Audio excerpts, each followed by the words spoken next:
kitchen was silent too, silent for a morning after violence. Sydney Baker stood at the counter, her hands steady while her face was not.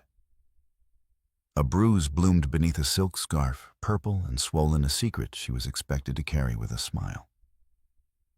The night before, her husband's fist had landed without warning. Now the smell of coffee filled the air like nothing had happened. Mark Baker walked in, glanced at her face, then casually dropped his wedding ring into the sink. "Don't start," he said flatly. "Just be normal." Sydney placed the plate in front of him. Eggs, toast, coffee, perfect. As she slid it closer, something thin rested beneath the dish, barely noticeable, deliberately placed. Mark smirked, unaware. He thought this breakfast meant obedience. He had no idea it was the beginning of his end. Before we begin the story, tell me where you're watching from and what time it is in your city right now. I love seeing how far these stories travel. And if you're drawn to powerful stories about justice, quiet strength, and women who rise without begging, make sure to subscribe so you don't miss what comes next. From the outside, the Bakers looked ordinary, respectable, even enviable. The kind of couple neighbors pointed to as proof that hard work and love eventually settled into something stable. Mark Baker played his role flawlessly. He held doors open in public, remembered birthdays, shook hands firmly, smiled at the right moments.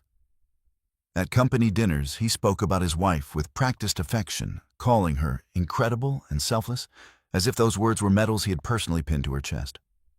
Sydney Baker stood beside him in those moments, composed and quiet, her posture perfect. She nodded when he spoke. She smiled when others laughed. No one noticed how she measured her breath or how her eyes scanned rooms for exits. No one saw the cost of that calm. Inside the house, Mark's voice changed. It wasn't loud at first. It never needed to be. Control, Sydney learned early on, didn't require shouting. It required repetition. Mark decided when they ate what they spent, where they went. He framed it as responsibility, as leadership, as love. "I'm just trying to protect us," he would say, checking her phone under the guise of curiosity. "You don't need all that stress. Let me handle it." Over time, Sydney stopped questioning where her paycheck went after it hit their joint account. She stopped asking why he needed her passwords. She stopped explaining herself altogether. Silence became a skill, one she refined, not out of weakness, but survival. Mark noticed everything. The minutes she came home late, the coworkers who texted too often, the days she seemed tired in ways he didn't approve of. And when he noticed, he corrected, with words sharp enough to sting but clean enough to leave no mark. "You're too sensitive. You're imagining things. You should be grateful." Sydney learned that defending herself only prolonged the lesson. So she absorbed it. She nodded. She adapted. Her friend, Lena Moore, noticed the change before anyone else. Lena had known Sydney since before the marriage, before the careful smiles and long sleeves. They met once a week when schedules allowed coffee, quick lunches, 10 minutes stolen between responsibilities. Lately, Sydney always chose seats with her back to the wall. Lately, she flinched at raised voices, even when they weren't meant for her. "You okay?" Lena asked, once studying Sydney's face with the precision of someone who spent her days reading people's hands, their posture, the tension they carried. Sydney smiled. "Just tired." Lena didn't push, not yet, but she started paying attention. At home, Mark tightened his routines. Dinner at 7, no phone at the table. Questions framed as jokes, rules framed as care. If Sydney forgot, he reminded her with a look, with a sigh, with silence that stretched long enough to suffocate. He liked that silence. He liked how it bent the room toward him. Sydney began waking earlier, carving out minutes when the house belonged only to her. In those hours, she moved quietly, efficiently, leaving no trace of resistance. She packed lunches, she washed dishes, she planned her days down to the minute. If she gave Mark nothing to criticize, there would be less reason for him to correct. Still, correction came. It always did. The first time he grabbed her wrist, he apologized immediately. The second time he blamed the day he'd had. The third time, he didn't explain at all. Each incident rewrote the rules. Each apology came with a condition: forget this, don't tell anyone, don't make it worse than it is. Sydney complied because compliance kept the peace for a while. But something inside her shifted after that last night. The bruise on her face was not the first injury. It was simply the one Mark hadn't planned for. The one that showed up in daylight, impossible to fully hide, impossible to explain away with clumsiness or coincidence. In the bathroom mirror that morning, Sydney studied it without emotion. Purple edged into yellow near her cheekbone, a clear timeline her body had recorded without permission. She touched it lightly, noting the tenderness, the heat. Mark knocked once before entering. He always knocked. A courtesy that meant nothing when followed by intrusion. "You going to work like that?" he asked, eyes flicking to her reflection. "I'll manage," Sydney said. "Make sure you do." His voice softened falsely. People talk. People had always talked. Just not about the right things. Later that afternoon, while Mark was at work, Sydney sat at the kitchen table with her phone turned face down. The house felt different without him in it, lighter but also exposed. She moved carefully as if sound itself might betray her. She wrote nothing down, not yet. She simply replayed conversations in her mind, cataloging them the way she'd been trained to catalog symptoms at work. Dates, triggers, patterns. She didn't label them as abuse. She labeled them as data. That night, when Mark returned, he acted as though nothing had happened. He asked about her shift. He commented on the food. He kissed her forehead like a stamp of ownership. Sydney let him. Because for the first time, she wasn't enduring the moment, she was observing it. From that vantage point, the marriage looked less like a partnership and more like a performance Mark insisted on directing alone. He needed her quiet. He needed her predictable. He needed her small. And Sydney understood something new, something unsettling in its clarity. Mark's power depended entirely on her silence. That realization didn't make her reckless. It made her patient. She continued her routines. She smiled when expected. She spoke softly, carefully. She answered questions without volunteering information. Mark mistook this for submission. He relaxed into it, convinced he had corrected the problem. Sydney, meanwhile, began preparing not to leave, not yet, but to see clearly. She watched how Mark spoke to others, how easily he shifted masks. She listened for inconsistencies. She noticed which doors he closed and which he assumed would never open. She memorized the sound of his footsteps, the rhythm of his moods. By the time Mark poured himself a drink that night and complained about work, Sydney already knew one thing for certain. This wasn't a bad phase. This wasn't stress. This wasn't something that would fix itself. It was a system, and systems once understood could be dismantled. The night it crossed the line didn't begin with shouting. It began with silence, the heavy, watchful kind that settled over the house like a held breath. Mark came home later than usual. His jacket was still on when he set his keys down too hard on the counter metal, clanging against stone. Sydney noticed the signs immediately, the tight jaw, the clipped movements, the way his eyes skimmed past her as if she were an object placed in the wrong room. "Dinner's warm," she said calmly. He didn't answer. Mark poured himself a drink without asking if she wanted one. He took a long swallow, then another. The television stayed off. He preferred confrontation without witnesses, even imagined ones. "You embarrassed me today," he said at last. Sydney kept her voice neutral. "I wasn't with you today." At lunch, he snapped. "When my boss asked about you. You didn't respond to his email this week." She paused.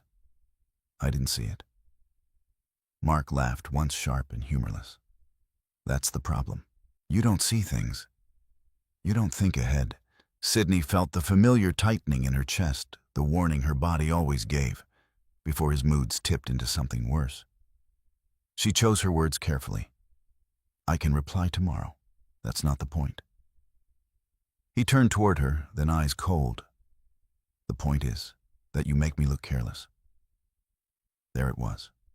Not concern, not partnership. Image. Sydney stood by the counter, hands resting flat against the surface, grounding herself. "I'm not trying to." Mark stepped closer. "Don't interrupt me." His voice wasn't loud, but it carried weight. It always had. Sydney lowered her gaze, not in submission, but calculation. She knew the rhythm of these moments. She knew when to let the wave pass. But Mark didn't stop. "You think just because you work all day, you're entitled to forget your responsibilities at home," he continued. "You think I don't notice how distracted you've been lately." She said nothing. That silence, usually enough, irritated him further. He reached for her arm, harder than before. Sydney flinched, reflexive and instant. The movement was small, but it was enough. Mark's expression changed. Something dark flickered behind his eyes. "Don't pull away from me." "I didn't," she began. The strike came fast and open-handed. Not the kind that knocked her down, the kind that was meant to shock, to correct. Her head snapped to the side, pain blooming across her cheekbone, sharp and disorienting. For a moment the room tilted. Sydney steadied herself against the counter, ears ringing, skin burning. She tasted blood where her teeth had caught the inside of her lip. Mark froze. He looked at his hand as if surprised it belonged to him. Then the switch flipped. "I didn't mean," he stepped back, running a hand through his hair. "You just got Sydney. You know how you get when you push." She raised her eyes to meet his. That was new, Mark noticed. His apology shifted, reshaped itself into something defensive. "You shouldn't have provoked me. I've had a terrible day." Anyone would have snapped. The words fell into place like a script he'd rehearsed before. Sydney said nothing. He exhaled, relieved by her silence. "I'm sorry," he added, softer now.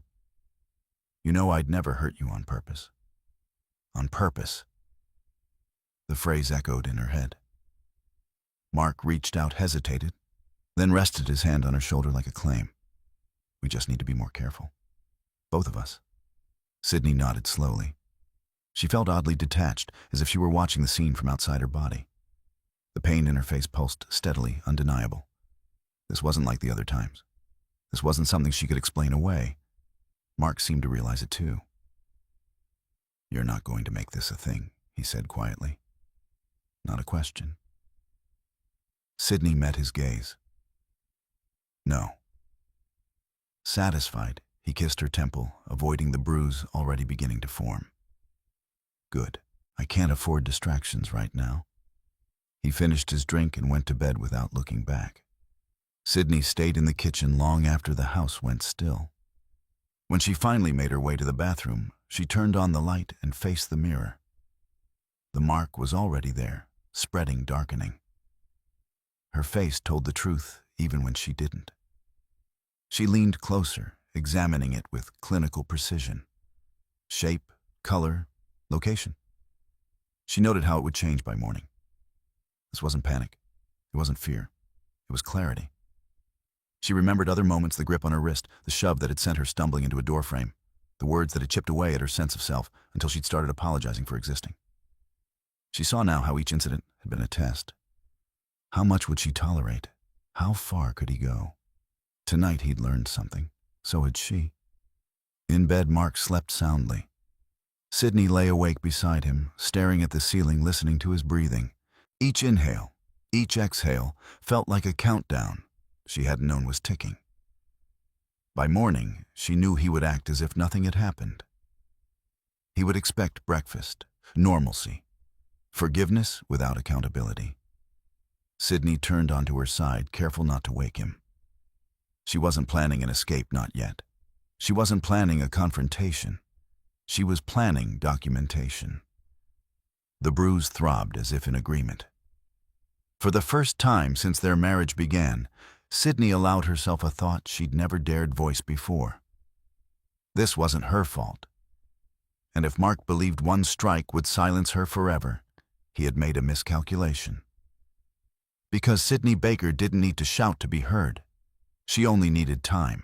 Morning arrived, with a thin gray light, the kind that slipped through the blinds without warmth or promise. Sydney Baker woke before her alarm, her body already alert, already braced. The bruise on her face had stiffened overnight, tender and unmistakable. She moved carefully, testing her jaw, her cheek registering pain without reacting to it. Mark was still asleep. Sydney lay there for a moment, listening to the familiar rhythm of his breathing. It was steady, untroubled.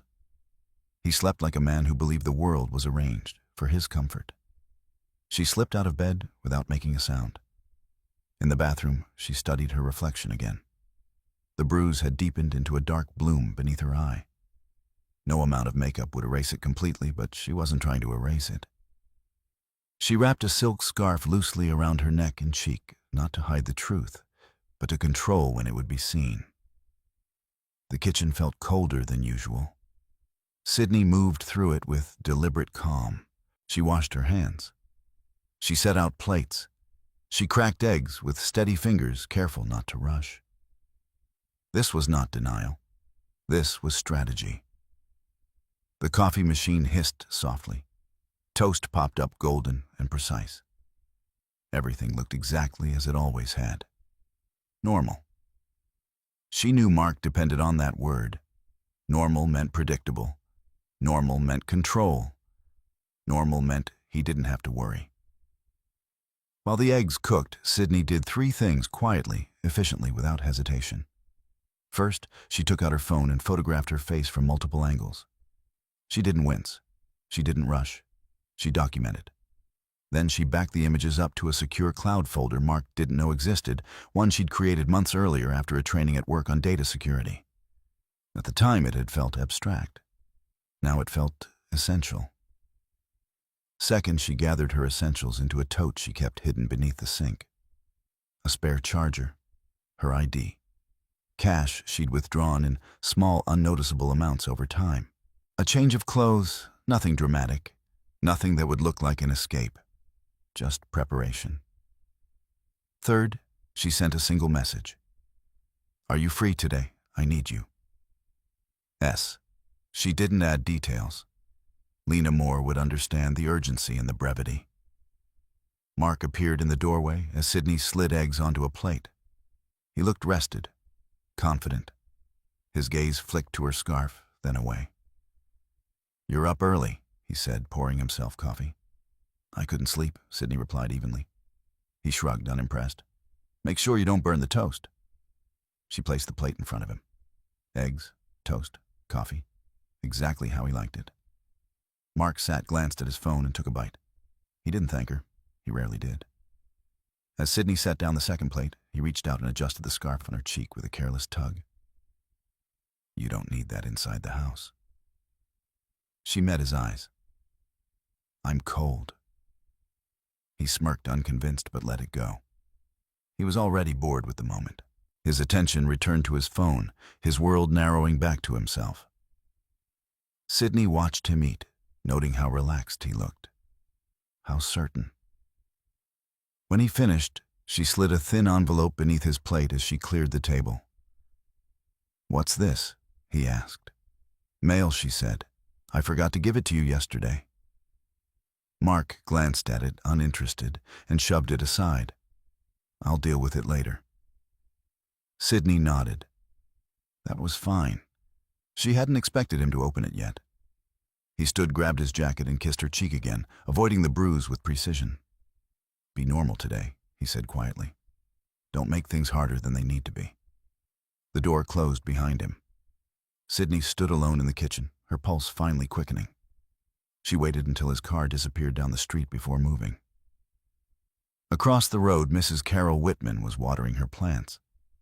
She waved as she always did. Sydney raised a hand in return, careful to keep her scarf in place. Mrs. Whitman's eyes lingered for a moment longer than usual, sharp and assessing. Sydney wondered what she had seen or heard. She grabbed her tote, locked the door, and stepped outside. Halfway to her car, Mark's front door slammed open again. Hey! Sydney turned. Mark stood on the porch, keys in hand, irritation etched across his face. You forgot to take out the trash. The timing was cruel. Perfect. Sydney nodded. I'll do it when I get back. He sighed loudly as if burdened by her existence. Just don't forget. As she turned away, Mark grabbed her wrist briefly, impatiently pulling her back a step. Look at me when I'm talking to you. Sydney did. Mrs. Whitman's watering hose stilled across the street. Mark released her wrist just as quickly, unaware of the audience, unaware of the small black camera mounted beside Mrs. Whitman's front door, its lens angled perfectly toward the baker's porch. Sydney didn't react. She didn't pull away. She didn't raise her voice. She simply met Mark's eyes long enough for the moment to register. Then she got in her car and drove away. Her hands shook once she was 2 blocks down. She pulled over, breathed deeply, and forced herself to slow her thoughts. This wasn't a breakdown. It was adrenaline. At the clinic, Sydney went straight to the bathroom and removed her scarf. The fluorescent lights were unforgiving. The bruise stared back at her, undeniable now. She didn't cry. Instead, she opened her phone and checked her messages. On my way, all good. Sydney went about her shift as usual, her movements precise, her voice calm. Patients didn't ask questions. Co-workers didn't comment. Or if they noticed, they pretended not to. It was easier that way. During her lunch break, Lena arrived. She took one look at Sydney's face and didn't speak. She simply sat down across from her eyes, steady waiting. "This happened last night," Sydney said quietly. Lena exhaled through her nose, controlled but furious. "Did he?" "Yes." No embellishment, no hesitation. Lena reached across the table and covered Sydney's hand. "Okay," she said. "Then we do this right." Sydney nodded. "I don't want drama." "You won't get it," Lena promised. "You'll get protection." They planned quickly, efficiently. Where Sydney would go if she needed to leave, who she would call, what she needed to document next. Lena offered her spare room without hesitation. "You don't have to decide everything today," Lena said. "Just don't stay alone with this." Sydney agreed. That evening, she returned home later than usual. Mark texted once, then twice, irritation creeping into his words. She replied calmly, briefly, keeping him just reassured enough. When she walked through the door, the house felt different. Mark was in the living room, drink in hand, eyes sharp. "You didn't answer my call." "I was busy," Sydney said. He studied her face, his jaw tightening as he noticed the bruise uncovered. "People are going to see that," he said flatly. Sydney met his gaze. Yes. For the first time, he looked uncertain. That uncertainty didn't last. "Go put something on it," he snapped. "We don't need questions." Sydney didn't move. The silence stretched.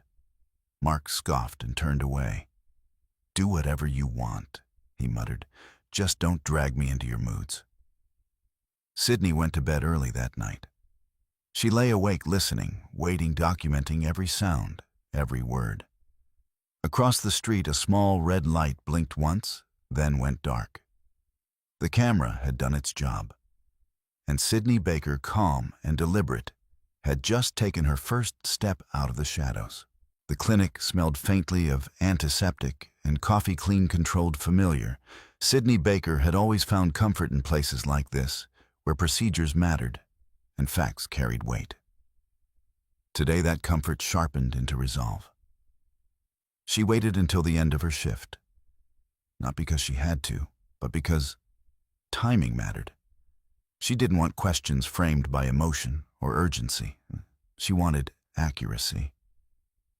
When the hallway finally quieted and the last patient was discharged, Sydney knocked once on the open office door at the end of the corridor. "Come in," Dr. Helena Wright said, already looking up. Dr. Wright had the posture of someone who didn't waste words. Years of leadership had carved efficiency into her movements, clarity into her gaze. She took in Sydney's face in a single glance, her expression tightening not with shock, but recognition. "Sit," she said calmly. Sydney closed the door behind her and did as instructed. For a moment, neither woman spoke. Then Dr. Wright said, "Tell me what happened." Sydney didn't dramatize. She didn't soften. She didn't apologize. "Last night my husband struck me," she said evenly. "This is not the first time. It is the first visible injury." Dr. Wright nodded once. "Do you feel safe right now?" "Yes," Sydney replied. "But I need this documented correctly." That earned her full attention. "Then we'll do this by the book," Dr. Wright said. "Every step. She stood and retrieved a clipboard, her movements precise. She examined the bruise, carefully measuring swelling, discoloration, tenderness. She asked questions in a steady voice: time of injury, mechanism, progression of symptoms. Sydney answered without hesitation. No one rushed her. No one doubted her. When it was over, Dr. Wright met her eyes. "I'm proud of you for coming forward," she said simply. "And I need you to hear this clearly. What you described is abuse, not a misunderstanding, not stress." Sydney absorbed the words without reaction. She already knew, but hearing them stated plainly mattered. "I'll finalize the report," Dr. Wright continued. "You'll have a copy. And if anyone contacts the clinic asking questions that aren't appropriate, I'll handle it." "Thank you," Sydney said. Dr. Wright hesitated, then added, "If you need time off, I don't," Sydney replied gently. "Not yet." Dr. Wright studied her for a moment, then nodded. "All right. But my door stays open." Sydney left the office with a manila folder tucked under her arm. It wasn't thick. It didn't look dramatic, but it was solid. In the parking lot, Lena was waiting in her car engine, idling. She stepped out the moment she saw Sydney. "Did you get it?" Lena asked. Sydney held up the folder. "Yes." Lena exhaled a long breath she'd been holding since morning. "Good. Then we're doing this right." They drove in silence for a few minutes before Lena spoke again. "I talked to someone." Sydney glanced over. "Who, a lawyer?" "Ethan Cross." Sydney raised an eyebrow. "That was fast." "I didn't tell him details," Lena said. "Just enough. He said if you're ready, he'll meet you. No pressure." Sydney considered it. "Not today." "Okay." They stopped at a small cafe near Lena's shop. Inside, the air buzzed with quiet conversations and the hiss of steaming milk. Normal life happening all around them. Sydney placed the folder on the table between them. Lena didn't touch it. "You don't have to open that yet," she said. "Just knowing it's there changes things." Sydney nodded. "It does." They talked logistics, where Sydney could stay if things escalated, how to keep Mark from accessing her devices, which passwords needed changing. Lena offered her spare room again. No conditions, no timelines. "You won't be a burden," she said firmly. "You'll be safe." Sydney felt something loosen in her chest at that word. Safe. That evening, Sydney returned home at her usual time. Mark was already there, seated at the kitchen table with his laptop open, irritation radiating off him like heat. "You didn't answer my texts," he said. "I was at work," Sydney replied. He scoffed. "You're always at work." She set her bag down carefully. "You knew my schedule." Mark closed his laptop with more force than necessary. His eyes flicked to her face, uncovered now. "That still looks bad," he said. "Did you put ice on it, like I told you?" Sydney met his gaze. "I saw a doctor." The room went still. Mark's jaw tightened. "Why would you do that?" "Because I was injured." His voice dropped. "You didn't need to involve anyone." Sydney didn't raise hers. "I did." For a moment, Mark looked almost nervous. Then irritation took over. "You're overreacting," he said. "This is how things get blown out of proportion. People start making assumptions." Sydney recognized the shift. He wasn't angry about the act. He was angry about the record. "Nothing happened," he continued. "And even if something did, you know how these things look. It could hurt us. Us." Sydney thought of the folder in her bag, of the camera across the street, of the messages saved, the images archived. "I'm not discussing this," she said calmly. Mark stared at her. Since when since now? That unsettled him more than shouting ever could. He stood looming, trying to reclaim space. "You're acting strange." "I'm tired," Sydney replied. He watched her closely as she moved past him toward the bedroom. "You're not thinking of doing something stupid, are you?" She paused at the doorway and turned back. "No," she said. "I'm thinking very clearly." Mark didn't like that answer. That night, Sydney slept lightly, alert to every sound. Mark paced the house longer than usual, his irritation simmering. He didn't touch her. The next morning, Sydney woke before him again. She added one more thing to her tote, the manila folder. At work, she met with Lena during lunch. "I'm ready," Sydney said. For what, Lena asked, though she already knew. To talk to the lawyer. Lena smiled tight, but relieved. I'll call him. That afternoon, Sydney sat across from Ethan Cross in a quiet office that smelled of old books and fresh ink. He listened without interrupting, his expression neutral, his pen moving only when necessary. When she finished, he leaned back slightly. You did the right thing coming now, he said. And I need to be clear with you. This isn't just a personal issue. This is a legal one. Sydney nodded. I understand. We'll move carefully, Ethan continued. No confrontation, no warning shots. We document, we protect, and we let the system do its job. Sydney met his eyes. I don't want revenge. Ethan nodded once. Good. Justice works better without it. When Sydney left the office, the sky was beginning to darken. The day had been long, but something inside her felt steadier than it had in years. She wasn't free, not yet. But she wasn't invisible anymore, either. And for the first time since the bruise appeared on her face, Sydney Baker knew something with certainty. She had proof. Mark Baker noticed the shift before Sydney said a word. It wasn't dramatic. It wasn't defiant. That was what unsettled him. The house still ran on schedule. Dinner appeared on time. The laundry was folded. Sydney spoke when spoken to and didn't raise her voice. On the surface, nothing had changed. But control was a language Mark spoke fluently, and Sydney had stopped responding in the way he expected. She no longer filled silences with explanations. She no longer rushed to smooth his moods.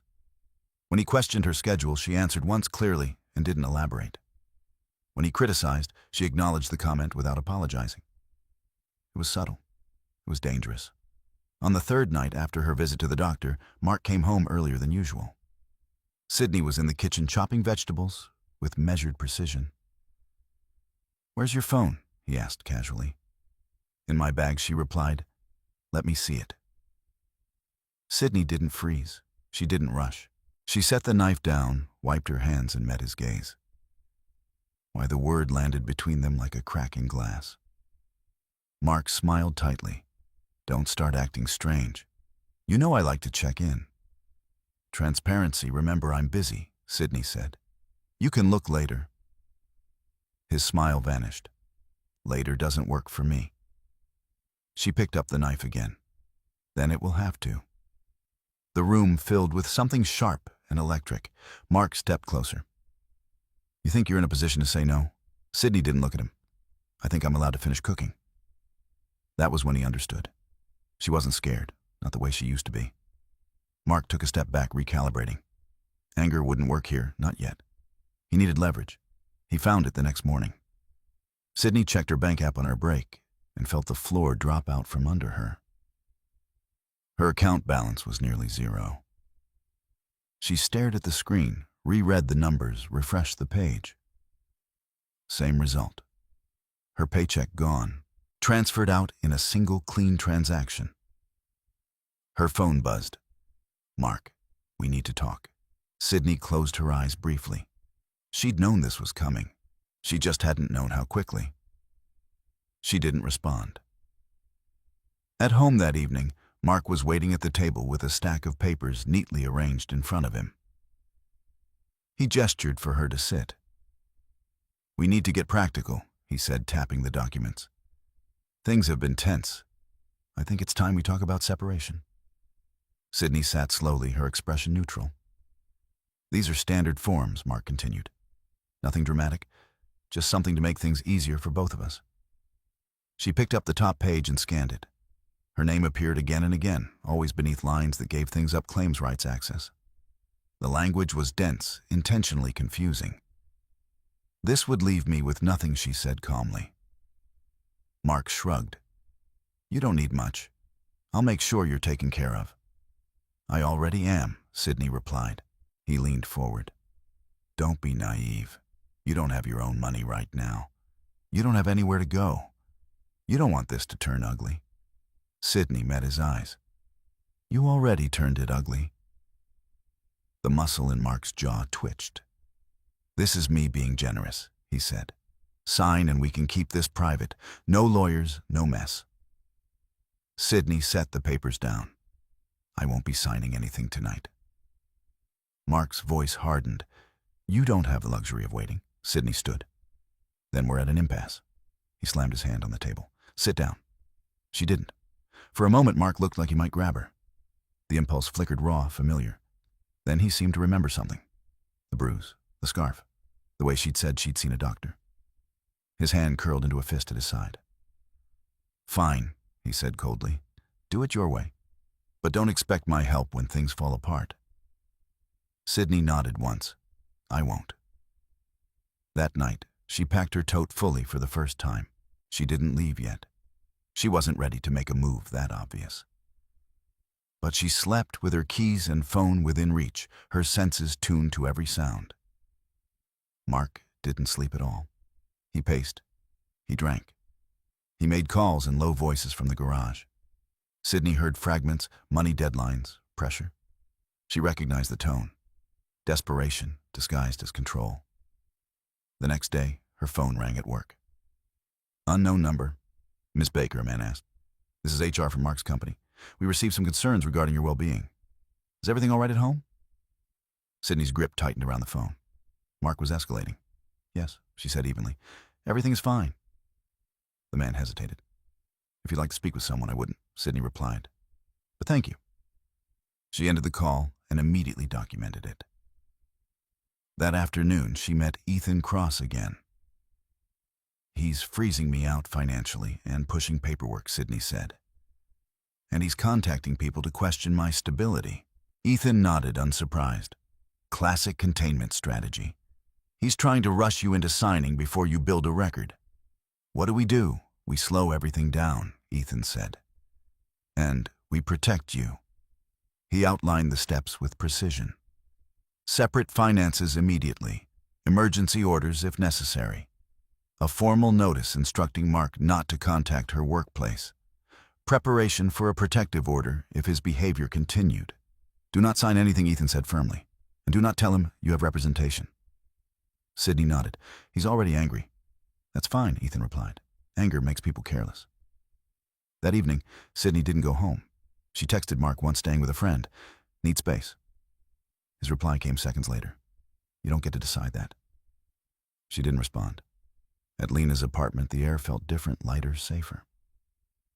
Sydney sat on the edge of the bed Lena had made up for her, and finally allowed herself to exhale fully. You okay? Lena asked. Yes, Sydney said. For the first time in a while. They ate takeout on the floor and talked quietly, planning contingencies. Lena showed her where the spare key was, where the light switches were, what the neighbors were like. Simple things, necessary things.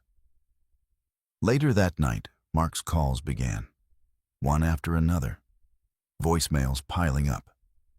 His tone shifted with each message from irritation to accusation to something almost pleading.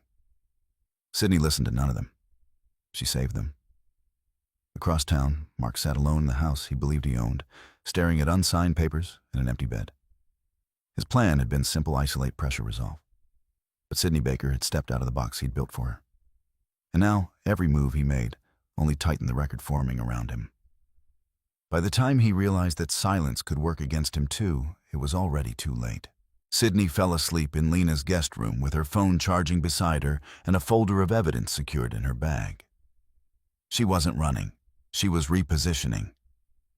And Mark Baker, frantic and grasping, had just revealed how much he had to lose. Ethan Cross's office was deliberately understated. No sweeping city views, no glass walls meant to impress. Just clean lines, muted colors, and shelves of neatly labeled files that suggested order could be imposed on chaos if one knew where to apply pressure. Sydney Baker sat across from him, hands folded in her lap, posture straight. She had slept better than expected at Lena's place, but the fatigue still clung to her in quieter ways. Not weakness, just the weight of vigilance. Ethan reviewed his notes without rushing. He had listened more than he spoke during their last meeting, a habit Sydney appreciated. Before we go any further, he said, finally looking up, I want to be clear about how this works. You don't confront him, you don't warn him, And you don't test him? Sydney nodded. I won't. Good, Ethan replied. Because people who rely on control don't give it up cleanly. They escalate. Sydney thought of the frozen bank account, the paperwork, the call to her workplace. He already has. Yes, Ethan said, which means he's predictable. He slid a legal pad across the desk, 3 lines neatly drawn from top to bottom. This is the framework, he said. 3 layers. We build all of them at the same time. Sydney leaned forward slightly. First, Ethan continued tapping the left column, physical safety. Where you are now staying with a friend is the right move. You do not return to the house alone. You vary your routines. You let people know where you are. I've done that, Sydney said. Lena has my schedule. So does my supervisor. Good. Second layer, financial protection. Sydney's jaw tightened almost imperceptibly. We open a new account in your name only, Ethan said. We redirect your income immediately. Temporary orders can be filed if needed, but for now, separation is key. He doesn't get to starve you into compliance. And the money he already moved, Sydney asked. We document it, Ethan replied. Every transfer becomes part of the record. Control leaves a paper trail. People forget that. Sydney exhaled slowly. And the third layer, she asked. Ethan's tone sharpened. Legal positioning. He listed the components without drama. Medical documentation, witness statements, communication logs, video evidence. A request for a protective order filed when timing maximized impact. We don't rush that, he said. We wait until the pattern is undeniable. Sydney considered the words. He's already trying to make me look unstable. Ethan nodded, which helps us. How? Because credible abusers almost never need to discredit, Ethan said. They rely on facts. When someone jumps to character assassination early, it suggests fear. Sydney absorbed that quietly. Ethan leaned back in his chair. You said you don't want revenge. I don't, Sydney replied. Good, he said again, because revenge is loud. Justice is methodical. They spent the next hour building a timeline, not just of violence, but of behavior controlling language, financial manipulation, isolation tactics. Ethan asked precise questions. Dates, times, context. Sydney answered calmly, surprised by her own steadiness. When they finished, Ethan closed the folder. This is solid, he said. And it's just the beginning. As Sydney stood to leave, Ethan added, and one more thing. If he contacts you, you keep everything. Don't respond unless necessary. And if he shows up unannounced, call the police. Sydney nodded. I will. Outside, the afternoon light felt sharper, clearer. Lena was waiting in the car, drumming her fingers against the steering wheel. How'd it go? She asked as Sydney got in. He's building a case, Sydney said. Carefully. Lena smiled faintly. Good, because Mark's unraveling. Sydney turned. What do you mean he came by the shop today? Lena said, acting concerned. Asked if I'd noticed you acting off lately. Sydney felt a flicker of anger, but it passed quickly. And she asked. I told him you've been busy saving lives and minding your own business, Lena said. He didn't like that. Sydney nodded. He's trying to set a narrative. Too late, Lena replied. People notice patterns, and he's sloppy when he's nervous. That evening, Sydney's phone buzzed again. Mark. She stared at the screen for a long moment before opening the message. We need to talk. This is getting out of hand. She didn't respond. A minute later, another message arrived. You're making a mistake listening to other people. Sydney saved it. Then another. I can fix this if you stop. She closed the thread and set the phone face down. Later that night, she listened to the voicemails with Lena beside her. Mark's voice shifted across messages, controlled irritation, giving way to sharper edges. You're blowing this up. I'm trying to help you. Don't force me to protect myself. Sydney paused the playback. Save that one, Lena said quietly. Sydney did. The next morning, Sydney went back to work as scheduled. She kept her head down, her movements precise. Dr. Helena Wright met her in the hallway and spoke softly. "If you need anything, documentation statements, let me know." "Thank you," Sydney said. At lunchtime, an unfamiliar car was parked near the clinic entrance. Her phone buzzed. "Mark, I'm outside." Sydney didn't reply. She forwarded the message to Ethan. His response came almost immediately. "Do not engage. If he approaches you, call 911. Sydney's heart rate increased, but her hands remained steady. From the window, she saw Mark pacing near the entrance phone pressed to his ear. He looked agitated, scanning faces, searching. He didn't see her. After 10 minutes, he left. Sydney documented the incident. That afternoon, Ethan filed a formal notice instructing Mark to cease contact with Sydney's workplace. It was precise, unemotional, effective. Mark responded the only way he knew how. He called Lucas Reed. Lucas had been Mark's ally for years, a co-worker who smoothed over expenses, signed off on questionable approvals, covered gaps with jokes and favors. When Mark vented, Lucas listened. "You're losing control," Lucas said flatly after Mark finished his rant. "She's manipulating the situation," Mark snapped. "I just need leverage."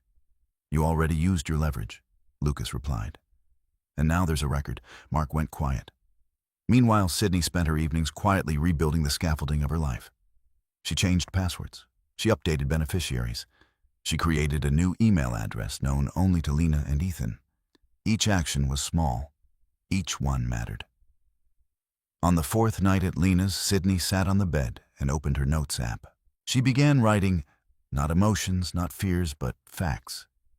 Dates, statements, behaviors. The list grew longer than she expected. Not because things had suddenly gotten worse, but because she was finally seeing them clearly. Her phone buzzed one last time that night. "Mark, I don't recognize you anymore." Sydney typed a response, then deleted it. He didn't need to recognize her. He had never known her. Sydney lay back against the pillows, exhaustion finally catching up with her. But beneath it was something steadier, a sense of alignment, of purpose. For years, Mark Baker had dictated the rules of their marriage, convinced that silence meant compliance. Now silence meant evidence. And Sydney Baker, patient and precise, was no longer waiting for permission to be safe. She was building a case that would speak for her. Haley Brooks liked to believe she had won something. She moved through the world with the confidence of a woman who thought she had been chosen over another chosen, because she was more exciting, more desirable, more alive. When Mark Baker had started showing up for late dinners and quiet weekends under the excuse of work stress, Haley hadn't questioned the gaps in his story. She'd filled them with her own assumptions. Men like Mark didn't leave wives like Sydney for nothing, she told herself.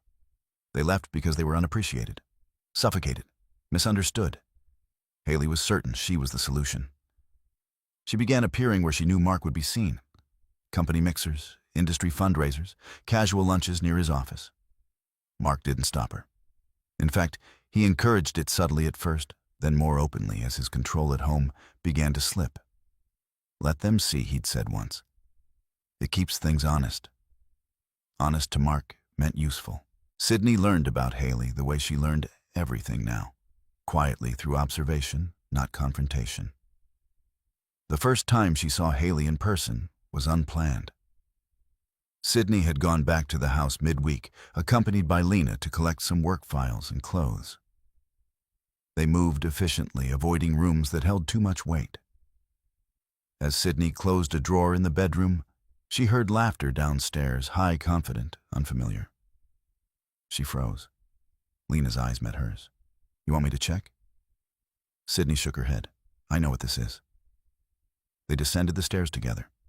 Mark stood in the living room with Haley beside him, one arm draped casually around her waist. Haley was polished in the way of someone who spent time curating her image, sleek, hair-sharp blazer heels that clicked with purpose. Her gaze swept over Sydney with open curiosity. Mark stiffened for a fraction of a second before recovering. "This isn't a good time," he said coolly. Sydney didn't respond to him. She looked at Haley instead. Haley smiled, not cruelly, confidently. Oh, she said lightly. You must be Sydney. Sydney inclined her head. Yes, I've heard a lot about you, Haley continued. Mark talks about you all the time. Sydney doubted that, but she didn't correct her. We're just grabbing some things, Sydney said calmly. We'll be out of your way. Haley's smile tightened slightly. No need to rush. This is Mark's house, too. Sydney's eyes flicked briefly to Mark. I'm aware. Mark cleared his throat. Haley, this is his wife. Haley finished, still smiling. I know. The air shifted. Lena stepped forward, placing herself subtly between Sydney and Mark. We'll be quick. As they moved toward the stairs, Haley's voice followed them. I hope everything works out for you, she said, sweet and sharp. These things are never easy. Sydney paused and turned back. Nothing worth keeping is easy, she replied evenly. Haley blinked, momentarily thrown. They left without another word. In the car, Lena let out a breath. She's bold. She thinks she's safe, Sydney said. That makes her careless. Over the next week, Haley became more visible. She posted pictures, ambiguous angles, reflections. In restaurant windows, glasses of wine clinking across tables Mark favored. She didn't tag him, but she didn't need to. People who knew. Mark liked it. The attention fed his sense of control. If Sydney saw good, if others saw better.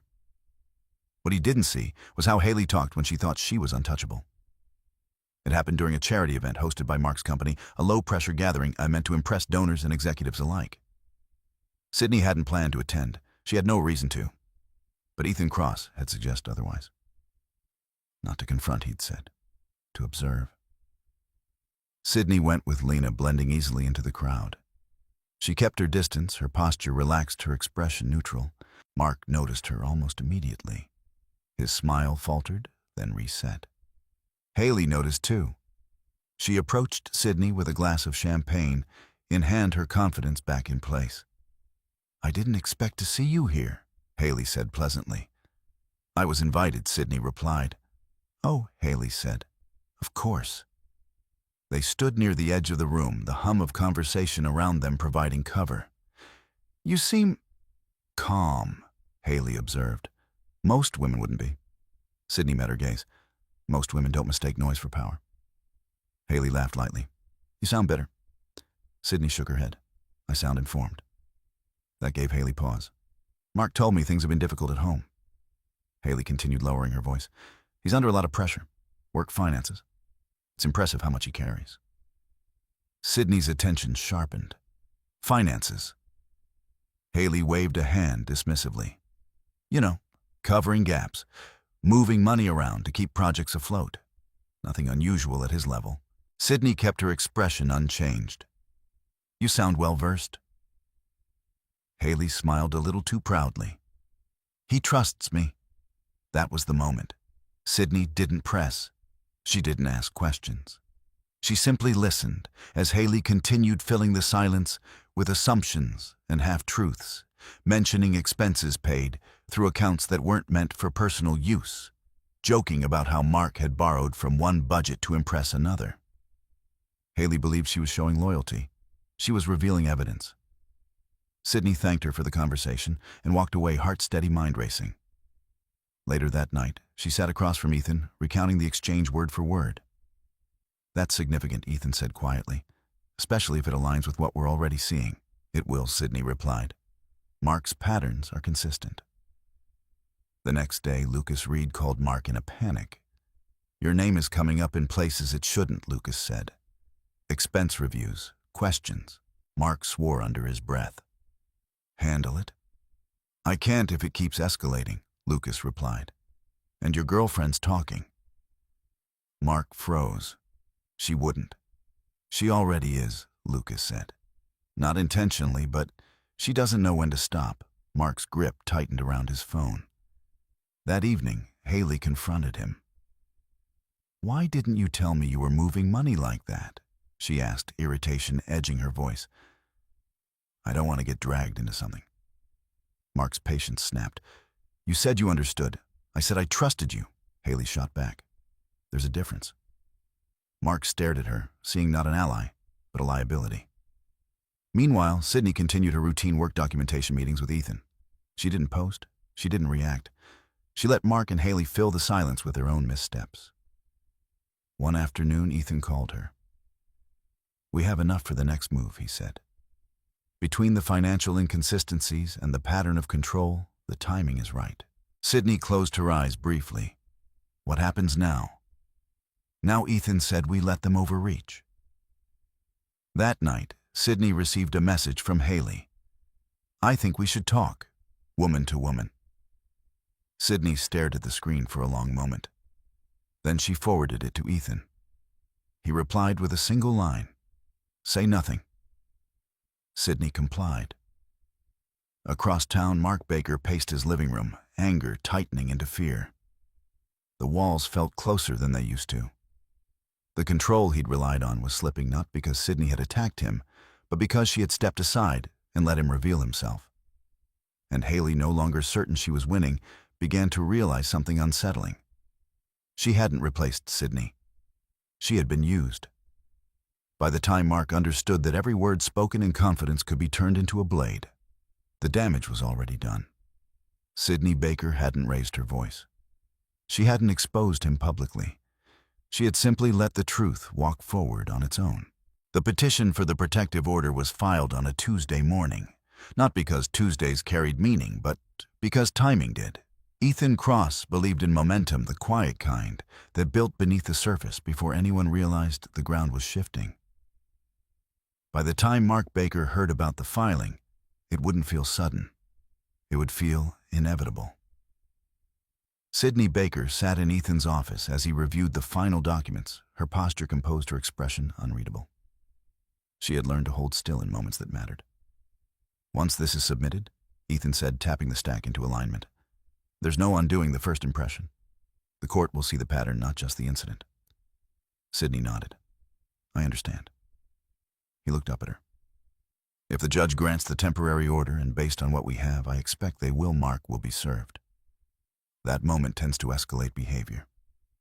"What do I do when it does?" Sydney asked. "You document, and you don't engage." She exhaled slowly. "That's already my instinct." Ethan gave a brief nod. "Good. Then let's proceed."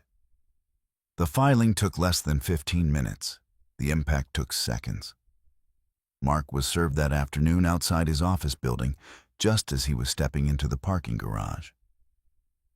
A uniformed officer approached him with professional neutrality, handed him the papers, and explained the order in plain language. Mark's face drained of color. "You've got to be kidding me," he snapped. "This is a misunderstanding." The officer's expression didn't change. "You've been notified. You are to maintain distance and cease contact as outlined." Mark watched the officer walk away, the papers heavy in his hand.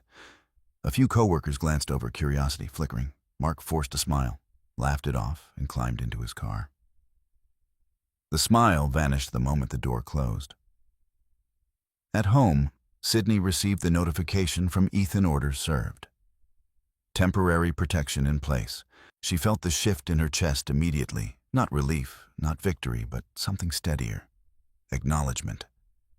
That evening, Mark tried to call her. The call went unanswered. He tried again, and again. Sydney didn't listen to the voicemails. She forwarded them. By the third attempt, his tone had sharpened into accusation.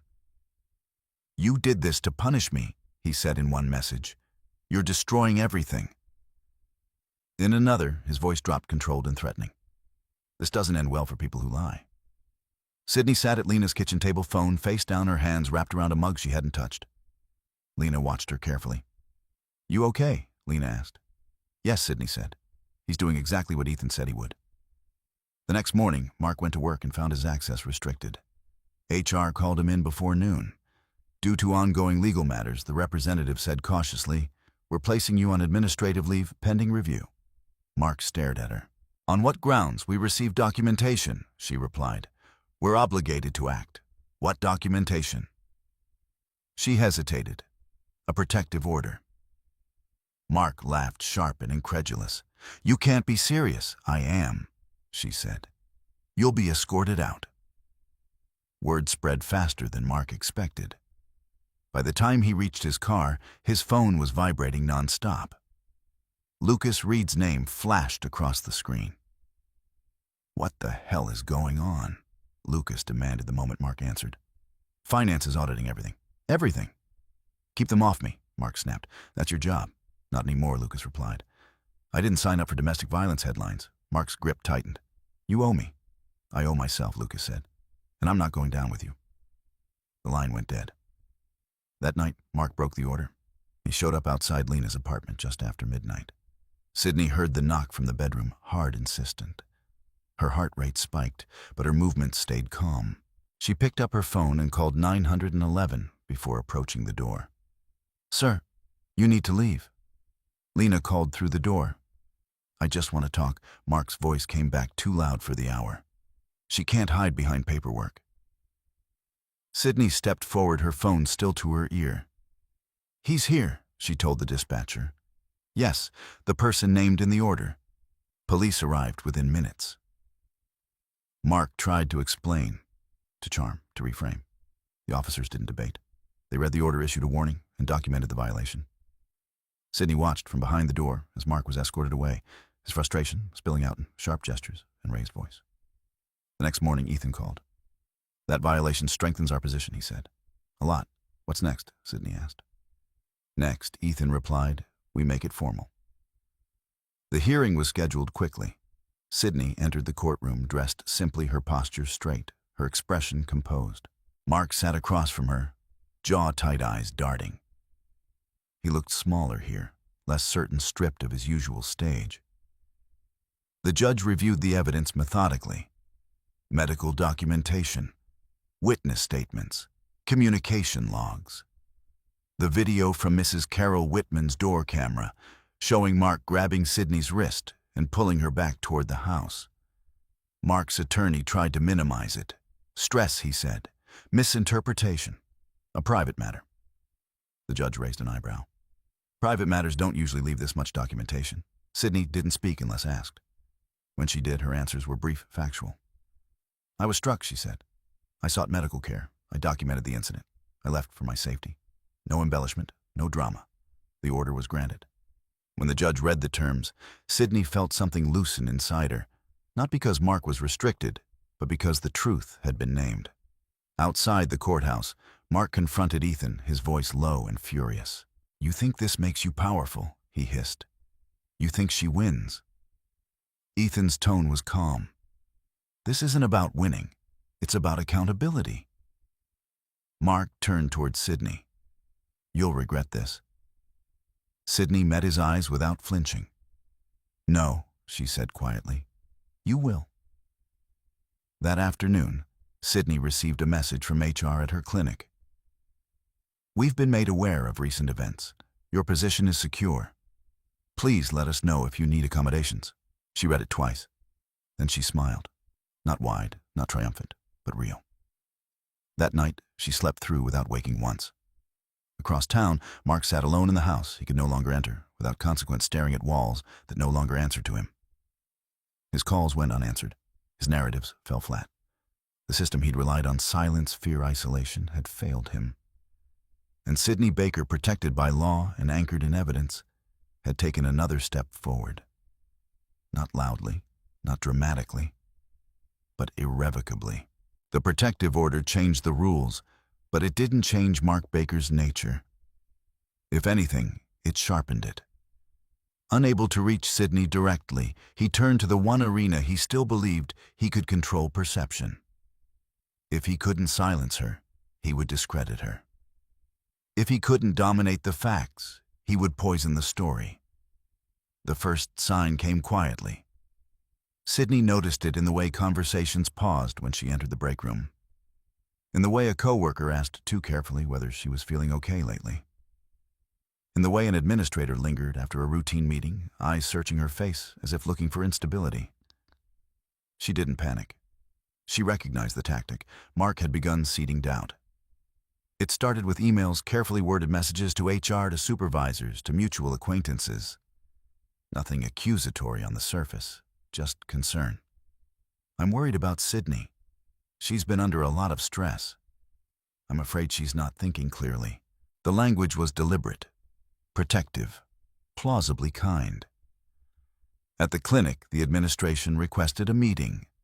Sydney arrived on time, dressed professionally, her demeanor calm. Dr. Helena Wright was already there when she entered the conference room, seated beside two administrators. The sight steadied her immediately. "We wanted to check in," one of them began. "We've received information that suggests you may be going through a difficult personal situation." Sydney nodded. "That's accurate. We just want to ensure patient safety," the administrator continued. "And your well-being," Sydney met her gaze. "Of course." Dr. Wright spoke then, her voice even. "Sydney has been exemplary. There have been no incidents, no complaints, no performance issues." The administrator hesitated. "Still, given the circumstances, the documented circumstances," Dr. Wright interjected gently, "do not reflect on her competence. They reflect on her need for protection." Silence settled over the room. Sydney added quietly, "I'm happy to comply with any standard evaluation procedures, but I won't accept speculation as evidence." The administrators exchanged a glance. "That won't be necessary," one said at last.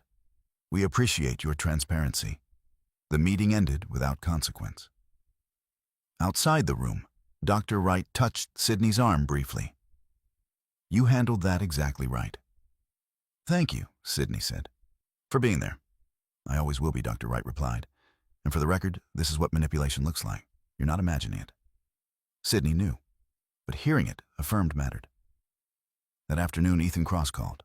"He's shifting tactics," he said. "Character attacks. Soft ones." "I expected that," Sydney replied. "Good," Ethan said, "because it means he's running out of leverage." Mark didn't stop with the clinic. He contacted Sydney's extended family, people she hadn't spoken to in months.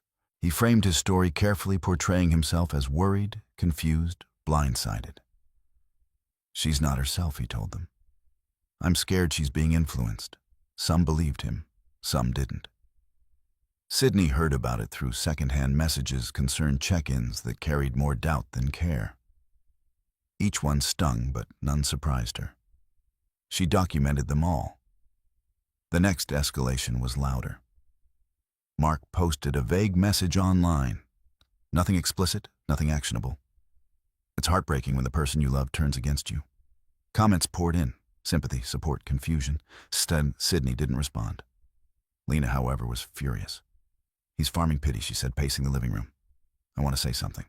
Sydney shook her head. "No, that's what he wants. Then what do we do?" "We let him talk," Sydney replied. Every word adds weight to the record. Mark's need for control pushed him further. He contacted Dr.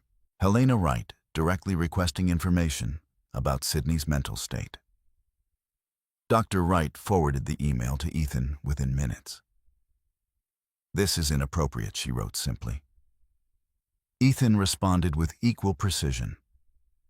"Any further attempts to obtain protected health information will be documented and addressed." Mark received the warning that evening. It enraged him. He drove past Lena's apartment twice, slow and deliberate, as if reminding Sydney he still existed. She photographed the car from the window, time-stamped saved. When that didn't provoke a reaction, he tried something riskier. He filed a complaint against Sydney. The allegation claimed she was emotionally unstable, prone to exaggeration, and potentially dangerous in her role at the clinic. The complaint triggered a mandatory review. Sydney received the notice via email and read it without expression. That night, she met Ethan in his office. "He's crossed into retaliation," Ethan said. "Which is good." "Good?" Sydney asked. "Yes," he replied. "Because retaliation is provable, and it weakens his position substantially." They prepared meticulously. Dr. Wright submitted a formal statement. Co-workers provided evaluations. Sydney supplied her documentation timelines, messages, voicemails, the HR call, the workplace visit. The review concluded in less than 48 hours. The complaint was dismissed. Mark's employer was notified. That was the moment things began to collapse. Mark was called into a meeting with corporate counsel the following Monday. The questions were no longer polite. The tone was no longer neutral. "You failed to disclose ongoing legal matters," one attorney said. "You violated conduct expectations," another added. "And there are concerns regarding misuse of company resources." Mark denied everything. They didn't argue. They informed him of the investigation. When he left the building that day, his access badge deactivated behind him. Across town, Sydney received a message from Ethan. "The pressure is working. Stay steady." She did. She continued going to work. She continued documenting. She continued refusing to engage publicly. Mark, meanwhile, spiraled. He called mutual friends desperate to explain. He tried to corner narratives that no longer responded to him. The more he spoke, the more inconsistencies surfaced. Lucas Reed stopped answering his calls entirely. Haley Brooks, once so confident, began distancing herself. Her messages to Mark grew cautious, then infrequent. "You said this was under control," she texted once. Mark didn't reply. Late one evening, Sydney sat alone in Lena's guest room, scrolling through her notes. The list had grown long, not because the situation had worsened, but because clarity had sharpened her memory. She realized something then, something she hadn't allowed herself to articulate before. Mark wasn't trying to win. He was trying to survive exposure. And the more he fought, the clearer his guilt became. Her phone buzzed with a message from Ethan. "We're ready for the next phase. Financial discovery. It's time." Sydney closed her eyes briefly. She wasn't afraid. She was ready. Because she understood now that power didn't come from controlling the story. It came from standing still, while the truth did its work. Mark Baker had tried to erase her voice by questioning her sanity, her competence, her credibility. Instead, he had documented his own downfall. And Sydney Baker, steady, composed, unyielding, was no longer defending herself. She was advancing. Financial discovery did not arrive with drama. It arrived with emails, deadlines, and requests framed in neutral language that left no room for interpretation. Mark Baker received the notice on a Thursday afternoon. He stared at the subject line longer than necessary, as if disbelief might rewrite it. Request for financial disclosure. His lawyer had warned him this was coming. Mark had waved it off, then convinced he could manage it the way he managed everything else, by controlling the flow of information, by giving just enough to appear cooperative, while hiding the rest. But this time, the request was precise. Accounts, statements, transfers, business reimbursements, credit activity. Every trail he had assumed invisible was now under a spotlight. Across town, Sydney Baker sat in Ethan Cross's office, listening as he outlined the process. "This is where patterns become proof," Ethan said. "Not accusations, not suspicions, numbers." Sydney nodded. "He's careless when he's under pressure." Ethan's mouth curved slightly. "That's been my experience." They began with the obvious. Mark's personal accounts showed regular withdrawals that didn't align with household expenses. Sydney's income, once deposited faithfully, had been rerouted, then redistributed in irregular bursts. Some transfers coincided with nights Mark claimed he was working late. Others lined up with dates Haley Brooks had posted from expensive restaurants and hotels. Then came the corporate records. Mark had been careful, but not careful enough. Expense reports padded with vague descriptions. Travel reimbursements for trips that didn't correspond with company needs. Payments authorized just below thresholds that would trigger automatic review. And always Lucas Reed's name appeared beside the approvals. Ethan leaned back in his chair. "This is where it gets interesting, because it's not just personal," Sydney said. "Exactly," Ethan replied. "It's misuse." When Lucas Reed received the subpoena, he didn't sleep that night. He showed up at Ethan's office the next morning without an appointment, pale and sweating, his confidence gone. "I didn't know it would go this far," he said, pacing. "Mark said it was temporary, that he'd fix it." Ethan remained seated. "You authorized the transfers." Lucas ran a hand through his hair. "He pressured me." "Did he threaten you?" Lucas hesitated. Not directly. Then you chose to help Ethan, said evenly. Sydney watched silently as Lucas's bravado collapsed into calculation. I can cooperate, Lucas said finally. I can explain how it started. Ethan nodded. That would be wise. The story unfolded quickly after that. Mark had begun dipping into discretionary funds months earlier, small amounts at first framed as short-term fixes. When no one noticed, the amounts grew. Lucas rationalized it as harmless. Mark assured him he'd reimburse everything once a deal closed. The deal never closed.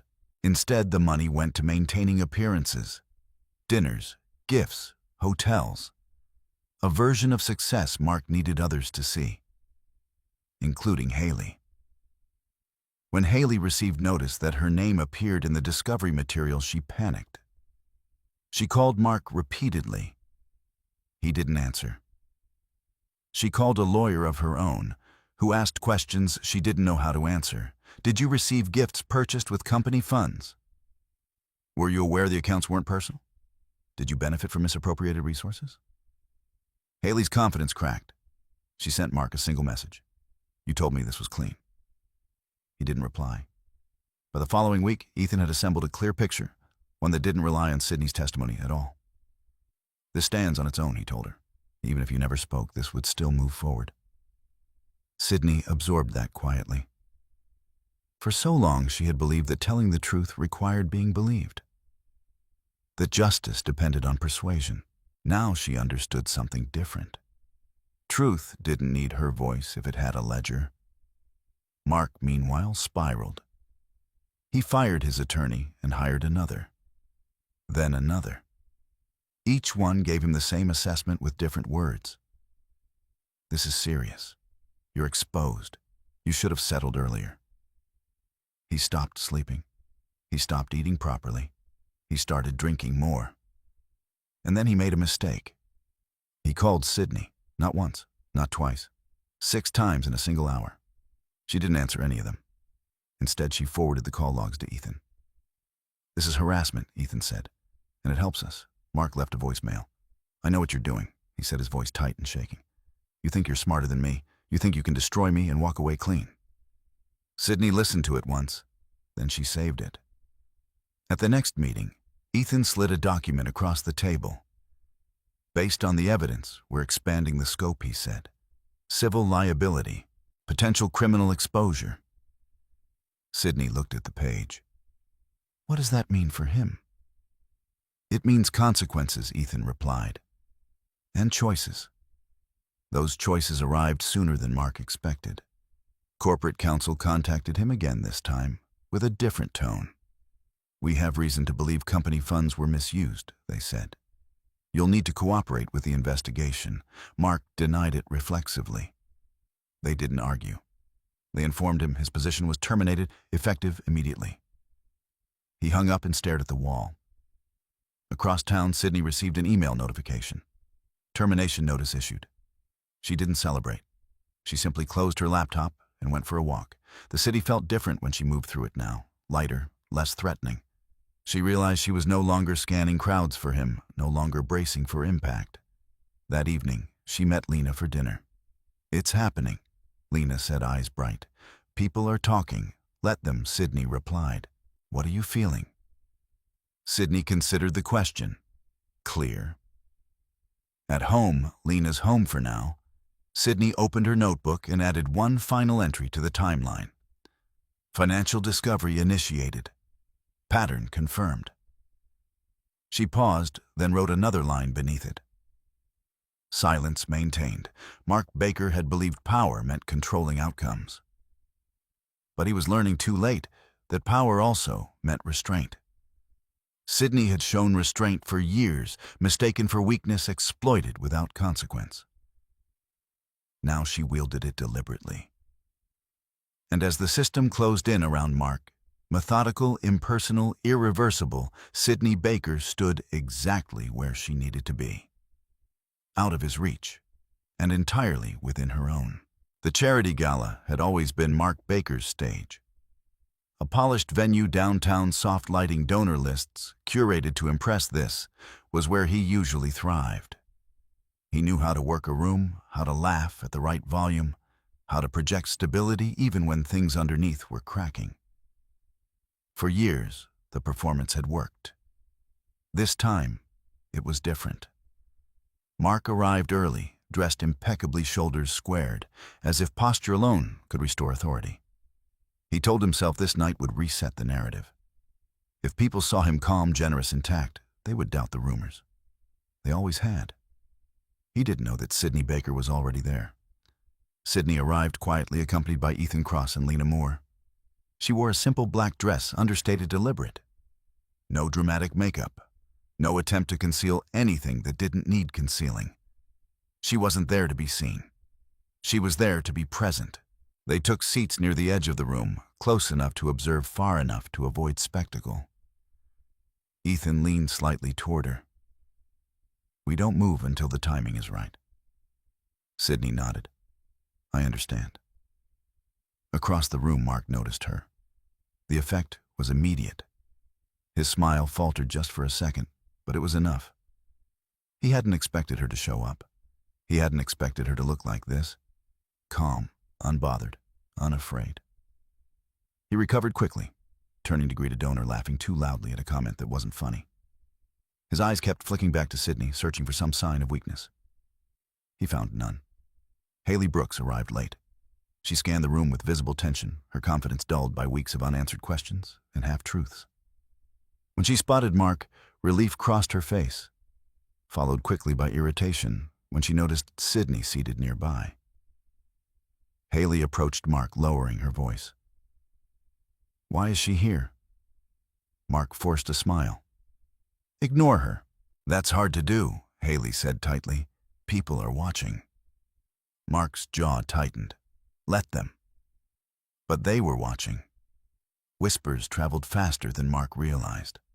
Not accusations, curiosity. Glances toward Sydney. Side looks toward Mark. The kind of attention that didn't flatter. The program began. Speeches, applause, polite laughter. Mark relaxed slightly as the familiar rhythm took hold. He was halfway through a conversation with a board member when he felt a presence at his side. "A process server, Mark Baker," the woman asked quietly. He stiffened. "Yes." She handed him an envelope. "You've been formally served." The words cut through the room like a dropped glass. Mark stared at the envelope as if it might dissolve. "This is inappropriate," he hissed. "You can't do this here." "It's been documented," she replied calmly. "Have a good evening." The server walked away. Mark felt the room tilt. The board member stepped back slightly, concern flickering across his face. "Is everything all right?" Mark laughed, a brittle sound. "Of course. Just a misunderstanding." But his hands were shaking. Across the room, Ethan watched carefully. Now he said softly. Sydney stood.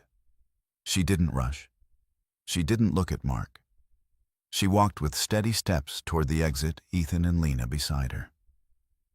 The movement drew attention not because it was dramatic, but because it was purposeful. Mark saw her then. She wasn't fleeing. She was leaving on her own terms. Something in him snapped. "Wait," he called out louder than he intended. Heads turned. Sydney paused. The room went quiet in that charged way only public spaces could manage. Mark crossed the distance between them too quickly, his voice dropping. "You planned this." Sydney met his eyes. "No," she said calmly. "You did." "This is harassment," Mark hissed. "You're humiliating me." Sydney didn't raise her voice. "I didn't choose the timing. I chose the truth." Haley stepped closer, her face pale. "What is she talking about?" Mark turned on her. "Stay out of this." Sydney looked at Haley then, not with anger, not with triumph, but with clarity. "You might want to speak to your lawyer," Sydney said quietly. "Tonight." Haley's breath caught. About what Ethan stepped forward. Financial exposure, potential liability. The words landed hard. Haley's confidence evaporated. "Mark," she whispered. "What did you do?" Mark lashed out. "Don't start." His raised voice drew more attention. Guests stared openly now. Phones came out. Someone murmured Mark's name with concern that sounded suspiciously like judgment. A security staff member approached cautiously. "Sir, is there a problem?" Mark turned flushed and sweating. No, there's no problem. Sydney spoke then, not loudly but clearly enough to be heard. There is, she said, but it's being handled. That was the moment the mask slipped completely. Mark laughed, sharp and unhinged. You think you've won, he said. You think this makes you powerful? Sydney met his gaze steadily. I think this makes you accountable. Security stepped closer. Ethan placed a hand lightly on Sydney's back. We should go. Sydney nodded. As they turned toward the exit, Mark shouted after them. You'll regret this. Sydney stopped one last time. She didn't turn around. I already lived the part where I regretted staying, she said calmly. This part is just the consequences. They left the room to stunned silence. Outside, the night air felt cool and grounding. Sydney released a breath she hadn't realized she'd been holding. Her hands were steady. Her heart was calm. Lena exhaled sharply. That was something. Ethan checked his phone. That interaction was witnessed by multiple parties, he said, and recorded. Sydney nodded. Good. Inside the venue, Mark stood alone. Donors distancing themselves, whispers thick in the air. His phone buzzed incessantly, messages from colleagues, from Haley, from numbers he didn't recognize. The stage had turned into a spotlight he couldn't escape. Haley confronted him near the bar, her voice trembling. You said this was under control. Mark didn't answer. She stepped back, realization dawning. You lied to me. Mark's silence confirmed it. She walked away. By the time Mark left the venue, his reputation had fractured beyond repair. The performance he'd relied on for years had failed, not because Sydney had attacked him, but because she had let the truth arrive at the right moment in the right place. At Lena's apartment later that night, Sydney sat quietly, a cup of tea warming her hands. Ethan spoke first. That was the turning point. Sydney nodded. I know. You did exactly what you needed to do, he added. Nothing more.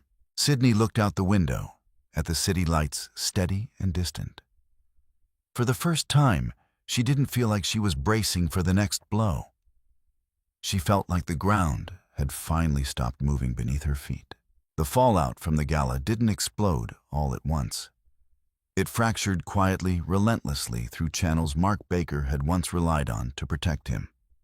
By Monday morning, the board of his former company had convened an emergency session. Not a discussion, a review. The kind that moved forward whether the subject cooperated or not. Mark sat alone in his apartment, blinds drawn, phone vibrating endlessly on the coffee table. He ignored most of the calls. He couldn't ignore the emails. Requests for clarification, notices of investigation, legal language stripped of politeness. He poured himself a drink with shaking hands. Across town, Sydney Baker walked into Ethan Cross's office carrying a slim folder. She looked rested, grounded, as if the world had shifted back into alignment around her. Ethan motioned for her to sit. We're entering the evidentiary phase, he said. This is where everything converges. Sydney nodded. What do you need from me? Nothing new, Ethan replied. Just confirmation. He slid the folder across the desk. Inside were transcripts, time-stamped logs, and one particular item marked clearly at the top. Doorbell camera footage. Whitman residence. Sydney inhaled slowly. Mrs. Whitman agreed. Yes, Ethan said. She came forward on her own. The footage played on the screen. The angle was clear. Mark's porch. Sydney stepping toward her car. Mark's sudden reappearance. His hand closing around her wrist. The pull. The pause. Sydney's stillness. No audio was needed. That's enough, Sydney said quietly. Ethan stopped the video. It corroborates everything. That afternoon, Ethan submitted the final evidentiary packet. By evening, Mark's attorney called him, voice low, strained. They have witness testimony, the attorney said. Video. Medical documentation. Financial records. Mark laughed weakly. That doesn't prove intent. It proves a pattern, the attorney replied. And patterns don't need intent. Mark hung up without responding. He stared at the wall, replaying moments he'd dismissed as insignificant. The neighbor's quiet stare. Sydney's calm refusals. Her silence. He had mistaken stillness for surrender. The next day, the hearing convened. Sydney entered the courthouse with Ethan at her side. Lena waited nearby, offering a brief nod of reassurance. Sydney returned it with a small, steady smile. Mark sat across the room, shoulders hunched, eyes darting. The confidence he once wore like armor had thinned to something brittle and sharp. The judge took the bench. Proceedings began. Ethan presented the evidence without embellishment. He let documents speak, let timelines align, let patterns emerge. Mrs. Carol Whitman testified first. "I noticed things over time," she said calmly. "Raised voices, tension. And that morning I saw him grab her." "Did she resist?" the opposing counsel asked. Mrs. Whitman's gaze was steady. She didn't need to. She looked done. The courtroom stilled. Dr. Helena Wright followed.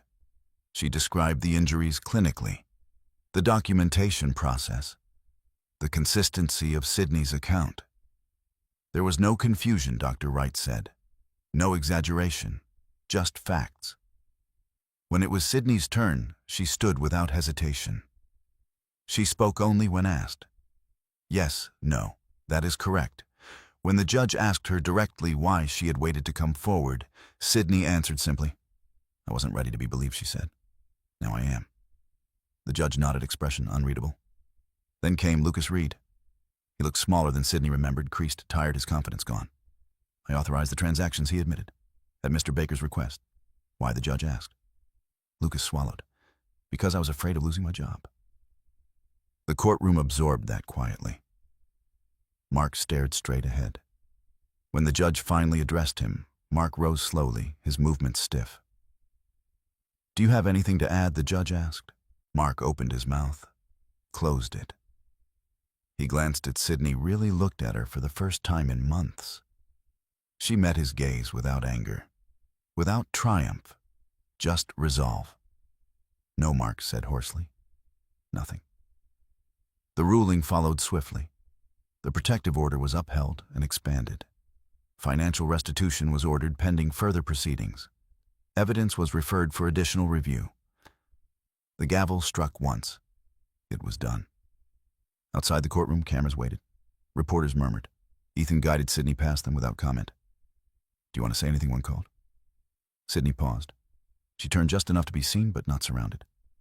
"I hope anyone watching understands this," she said calmly. "Silence doesn't mean consent. It means survival, and survival deserves protection." She turned and walked away. That evening, Mark sat alone in his apartment, the ruling echoing in his mind. His phone lay silent now, not with relief, but with finality. He poured another drink. It tasted like nothing. Across the city, Sydney sat at Lena's kitchen table, hands wrapped around a mug of tea. The quiet felt different now, not tense, not watchful, just quiet. Lena broke the silence. "How does it feel?" Sydney considered the question. "Finished," she said. "And unfinished." Lena smiled softly. "That sounds like healing." Sydney looked out the window, the city lights steady and distant. She didn't feel victorious. She felt free of something heavy she'd carried too long. The truth had locked into place, not with noise, but with weight. And for the first time since the night everything changed. Sydney Baker knew the ground beneath her was solid. The judgment did not arrive like thunder. It came in envelopes, court notices, and signatures placed carefully at the bottom of pages that carried weight far beyond their ink. Consequences unfolded the way systems always did, methodical, impersonal, irreversible. Mark Baker learned that quickly. Within days of the hearing, his accounts were frozen pending review. Credit cards declined. Automatic payments failed. The house he once considered untouchable became an asset under scrutiny rather than a sanctuary. Letters from attorneys replaced invitations. Silence replaced influence. He told himself it was temporary.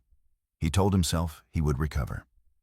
But the world had stopped responding to his version of events. At the final financial settlement meeting, Mark sat across from Sydney for the first time since the courthouse steps. The room was neutral white walls, a long table, no windows. Nothing to distract from reality. Ethan Cross sat beside Sydney, documents arranged neatly in front of him. Mark's new attorney flipped through papers with tight efficiency, offering quiet reminders that no longer carried confidence. The mediator spoke in an even tone, outlining the terms. Asset division, restitution, restrictions. Sydney listened without reaction, her hands folded, her posture steady. She didn't look at Mark. She didn't need to. When the mediator paused, Mark spoke. "This is excessive," he said hoarsely. "She's taking everything." Ethan responded before Sydney could. "She's reclaiming what was taken." The mediator nodded and continued. Mark's voice cracked. "You don't understand what this does to me." Sydney looked up then, not with anger, not with satisfaction. "I understand exactly what it does," she said calmly. "I lived it." Silence followed. The agreement was signed. Mark's pen hovered before the final signature, his hand shaking. For a moment, Sydney wondered if he would refuse, if he would force another delay, another confrontation. He didn't. The pen touched paper. It was over. Outside, the afternoon sun felt too bright, as if the world had moved on without waiting. Sydney stood on the courthouse steps and inhaled deeply. The air felt different when it wasn't laced with fear. Ethan gathered his files. "This resolves the civil matters," he said. "The rest will proceed without your involvement." Sydney nodded. "Thank you." Ethan hesitated. "What you did, how you did it, that matters." She met his gaze. "It mattered to me." Across town, Mark returned to his apartment, temporary now, rented, stripped of permanence. He sat on the edge of the bed and stared at his phone, scrolling through contacts he no longer felt entitled to call. Haley Brooks's name hovered on the screen. He deleted it. News of the settlement spread quietly through circles that once welcomed him. Invitations stopped. Messages went unanswered. The performance had ended, and no encore was coming. Mark poured himself a drink and stopped halfway through. The glass shook in his hand. He set it down. For the first time, he understood what it meant to be alone. Sydney, meanwhile, began the process of rebuilding, not in grand gestures, but in choices. She moved into a small apartment across town, sunlight spilling across clean floors that held no echoes. She chose furniture slowly, deliberately, nothing that reminded her of before. On the first morning there, she woke without an alarm. The silence didn't feel dangerous. It felt earned. She returned to work full-time, her presence steady, her focus sharp. Colleagues treated her with quiet respect, not pity, not curiosity, just professionalism. Dr. Helena Wright stopped by her office one afternoon. "You're doing well," she said. Sydney smiled faintly. "I am." "Have you thought about speaking?" Dr. Wright asked. "About what you went through?" Sydney considered it. "Yes, but not yet. Whenever you're ready," Dr. Wright said. "Your voice would help people." That evening, Sydney met Lena for dinner. "You look different," Lena said, studying her. "I feel different," Sydney replied. Lighter, Sydney nodded. Stronger. They talked about small things, work, weekend plans, recipes. Normal life returning gently. Later, alone in her apartment, Sydney unpacked the last box. At the bottom, she found the silk scarf. She held it for a moment, then folded it neatly and placed it in a drawer, not hidden, not discarded. A reminder of where she'd been, not where she was going. The final notice arrived a week later. Mark Baker had been formally charged with financial misconduct, pending further investigation. Sydney read the letter once. Then she set it aside. She didn't feel satisfaction. She felt closure. That night, she cooked dinner for herself, simple, warm, nourishing. She ate at the small table by the window, city lights glowing softly beyond the glass. No one criticized the meal. No one demanded a smile. Afterward, she washed the dishes slowly, deliberately aware of the quiet rhythm of her own breath. This was peace. Across town, Mark sat in his apartment staring at walls that no longer answered to him. The control he'd relied on had evaporated, not through confrontation, but through consequence. He reached for his phone, then stopped. There was no one left to intimidate. Sydney stood by her window, the night open before her. She didn't think about Mark anymore, not with weight, not with anger. She thought about tomorrow, and the day after that, and the life that had finally begun to feel like her own. Sydney Baker's life did not reset overnight. It recalibrated quietly, deliberately, like a compass finally freed from a magnetic pull. The mornings were the first to change. In her new apartment, dawn arrived gently through wide windows, light touching the walls without asking permission. Sydney woke without flinching, without rehearsing excuses in her head. There was no need to measure her movements, no need to anticipate another person's mood before her feet touched the floor. She made breakfast slowly, not as an offering, not as a performance, as nourishment. Some days it was eggs and toast, other days just fruit and coffee. The choice itself felt radical. She ate at the small table by the window, watching the city stretch awake, aware of her own breathing, her own pace. No one corrected her. No one demanded anything.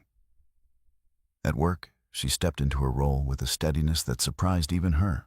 The clinic felt familiar again, not as a refuge, but as a place where she was competent, respected, whole. Patients responded to her calm presence. Colleagues trusted her instincts. Dr. Helena Wright noticed the shift. "You're carrying yourself differently," she said one afternoon as they walked the hallway. Sydney considered the words. "I'm not carrying what isn't mine anymore." Dr. Wright smiled. "That shows." Outside of work, Sydney began reclaiming pieces of herself she hadn't realized she'd set aside. She signed up for a weekend class, not because it was useful, but because it sounded interesting. She walked through bookstores without checking the time.